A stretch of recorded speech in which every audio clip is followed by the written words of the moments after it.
1976, ils sont allés interdire Raoul Covin,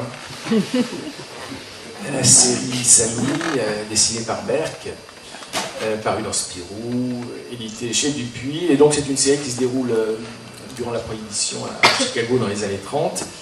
Et dans cet album, il y a un gag récurrent qui est que les policiers sont corrompus.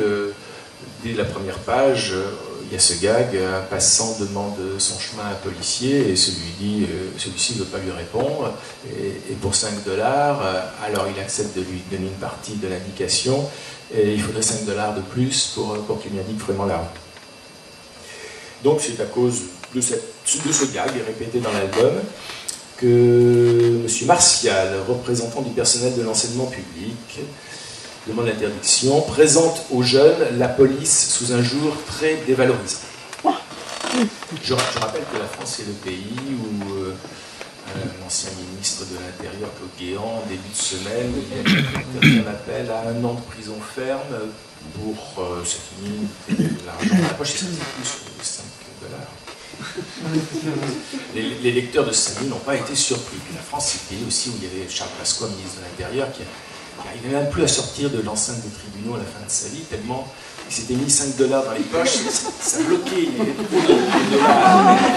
Le juge, il disait, attendez, monsieur Pasqua, il y a encore une affaire, j'ai encore un dossier. Ça va se terminer bientôt, il n'y a plus qu'un album qui va être interdit chez Casterman, la même année, en 1976. Un livre pour enfants, qui est traduit de l'allemand. Les auteurs s'appellent Tilde Michel et Johannes Gerber, je ne sais pas si je prononce bien. C'est l'histoire d'un petit garçon craintif qui a peur de tout jusqu'à ce qu'il y ait un gros monstre qui lui apparaisse et qui devienne courageux. C'est de nouveau l'instituteur M. Martial qui commente images de monstres traumatisantes. Alors, comme l'album n'est pas très long, je vous ai tous scanné pour que vous voyez de quoi il retourne, parce que vous ne devez pas le connaître. Sandy était un jeune garçon très, très craintif, il avait peur de l'eau, de monter dans les arbres, etc. Il avait peur du monstre qui vivait dans la montagne. Le monstre commence à apparaître, fait fuir toute la ville et vient voir Xandy. Xandy a très peur, mais le monstre lui dit qu'il va le manger s'il n'obéit pas. Il demande à ce qu'on lui apporte à boire et à manger. Ensuite, Xandy a toujours très peur, mais le monstre lui dit qu'il va le manger s'il ne penche pas avec lui. Xandy obéit.